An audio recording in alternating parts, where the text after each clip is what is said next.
भारत के इतिहास में ऐसे कई सारे किस्से हैं जिसके गुणगान हम आज भी करते हैं। ऐसे कई सारे लोग हैं जिनसे हम प्राउड फील करते हैं। लेकिन आज हम बात करेंगे एक ऐसी प्रथा, एक ऐसी कानून की जिसकी वजह से महिलाओं को अपने शरीर के ऊपरी हिस्से यानी कि स्तन को ढकने के लिए टैक्स देना पड़ता था।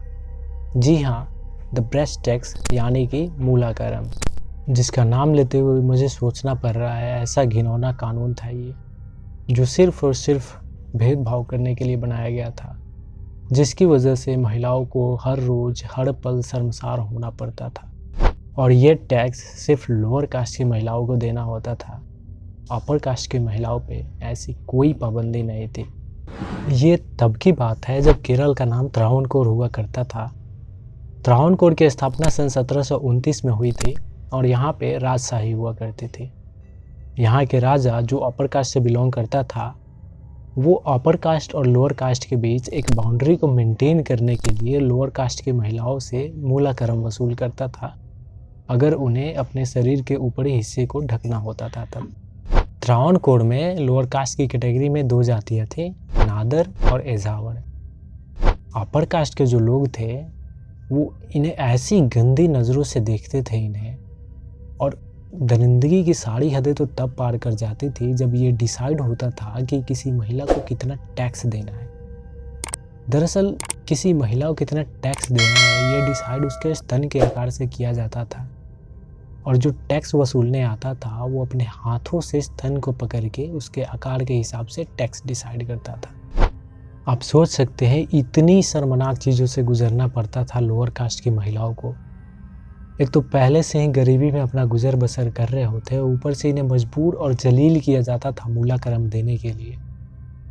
लेकिन आखिर कब तक ये पीड़ा उन्हें सहन करना पड़ता, और आखिर क्यों? अपर कास्ट की महिलाओं के साथ तो ऐसा कुछ नहीं था। ये सोचकर एझावर समुदाय की नागेली नाम की महिला इसके खिलाफ आवाज़ उठाती है और ये डिसाइड करती है कि अब से वो अपने शरीर के ऊपरी हिस्से को ढक कर रखेगी। ये बात है सन 1803 की, जब नागेली के ऐसा करने पे अपर कास्ट के लोग इसे अपना अपमान समझते हैं और इसका कंप्लेन कर देते हैं। फिर नागेली के घर टैक्स ऑफिसर आता है और इसका विरोध करता है, लेकिन नागेली अपने जिद पे अड़ी रहती है, जिसके बाद टैक्स ऑफिसर ये डिसाइड करता है कि इसके लिए उनको टैक्स देना पड़ेगा। नागेली और उसका पति मान जाते हैं। ठीक 1 महीने बाद मूलाकरम वसूलने टैक्स ऑफिसर आता है। उस वक्त नागेली घर पे अकेली होती है। नागेली को टैक्स ऑफिसर बुलाता है और टैक्स पे करने बोलता है, लेकिन कितना टैक्स देना है ये डिसाइड करने के लिए नागेली के स्तन को बहुत ही गंदे तरीके से पकड़ता है। नागेली अपने साथ हो रहे इस घिनौने हरकत को बर्दाश्त नहीं कर पाती है, और गरीबी के कारण इतना रकम भी नहीं जुटा पाए थे ताकि वो मूलाकरम दे सके।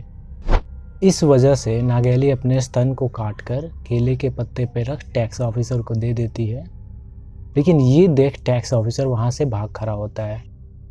नागेली का बहुत ज़्यादा खून बह जाने के कारण उसका डेथ हो जाता है, और ऐसा माना जाता है कि नागेली का जब अंतिम संस्कार हो रहा था तो नागेली की चिता पे उसका पति स्वयं दाह कर लेता है।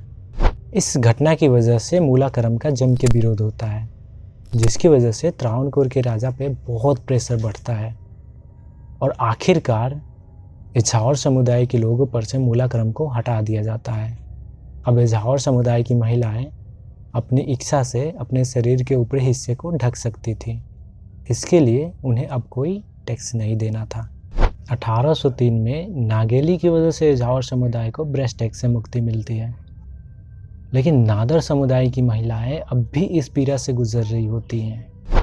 उस वक्त ईसाई धर्म भारत में धीरे धीरे फैलने लगा था।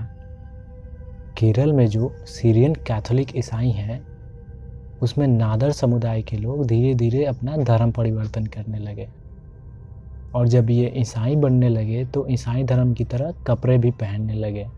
लेकिन ये सब देख अपर कास्ट के लोग इसका विरोध करने लगे, और धीरे धीरे एक सामाजिक तनाव बढ़ने लगा, और ये तनाव इस हद तक बढ़ गया कि लोअर कास्ट की महिलाएं कपड़े पहनेंगी या नहीं, इस मुद्दे पे झगड़ा होने लगा।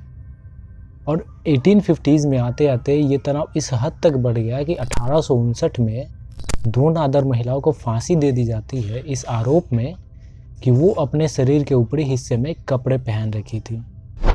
और जिस दिन ये घटना घटी उस दिन नादर समाज ने एक बहुत बड़ा विद्रोह किया और उस विद्रोह का परिणाम ये हुआ कि राजा को उसके तुरंत बाद ये घोषणा करना पड़ा और नादर महिलाओं को ये अधिकार देना पड़ा कि वो भी अपनी इच्छा से अपने शरीर के ऊपरी हिस्से में कपड़ा पहन सकती हैं। लेकिन अब भी ऐसी बहुत सी छोटी छोटी जातियाँ थी जिनसे ये टैक्स 1924 तक वसूला गया और फाइनली 1924 में आके ये टैक्स पूरी तरह से ख़त्म हुआ। आज की डेट में देखा जाए तो देश बदल रहा है, दुनिया बदल रही है, लेकिन आज भी समाज में कई जगह ऐसी चीज़ें देखने को मिल ही जाती है। अगर एक अच्छा इंसान बनना है तो खुद की सोच बदलना होता है। किसी को नीचा दिखा के आप कभी एक अच्छा इंसान नहीं बन सकते हैं। इस वीडियो पे अपनी राय कमेंट सेक्शन में ज़रूर बताएं। मिलते हैं नेक्स्ट वीडियो में।